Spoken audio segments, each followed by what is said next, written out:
வெற்றி தோல்வியெல்லாம் நிரந்தரமே இல்லை.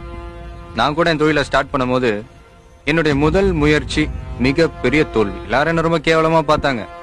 சொந்தங்க கூட சொத்தேன்னாங்க. நான் சொந்து போல. அன்னைக்கு அந்த அவமானம் தாங்க முடியாம உன்ன மாதிரி கடல்ல போய் விழுந்திருந்தேன்னு வச்சுக்கேன், இன்னைக்கு கடவுள் கொடுத்திருக்கிற இந்த அருமையான வாழ்க்கை எனக்கு கிடைச்சிருக்குமா? இல்ல உங்களை காப்பாத்தான் இன்னைக்கு நான் வந்திருப்பேனா? உலகத்துல யாருக்கு தான் பிரச்சனை இல்ல.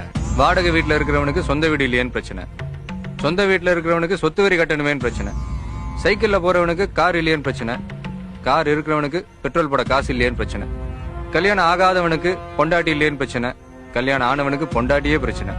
இப்படி மனுஷ வாழ்க்கையில பல பிரச்சனைகள் இருக்கு. அதனால பிரச்சனையை நம்ம தீக்கணும், பிரச்சனை நம்மள தீத்துறக்கூடாது. இப்ப நீ ஒரு ஓட்ட பந்தயத்துல ஓடுறேன்னு வச்சுக்க, உன் கூட 9 பேர் ஓடுறாங்க. நீ மட்டுமே ஜெயிக்கணும்ன்ற எண்ணத்தோட ஓடணும். கூட ஓடி வர்றவன் ஜெயிச்சிருவானோ அப்படின்ற ஒரு சின்ன சந்தேகம் வந்தாலும் நீ தோத்துருவ. தோத்துட்டுமேனு தரைய பார்த்தாலும் வாழ்க்கை போச்சு, ஜெயிச்சுட்டுமேனு வானத்தை பார்த்தாலும் வாழ்க்கை போச்சு. வெற்றி தோல்வியெல்லாம் நிரந்தரமே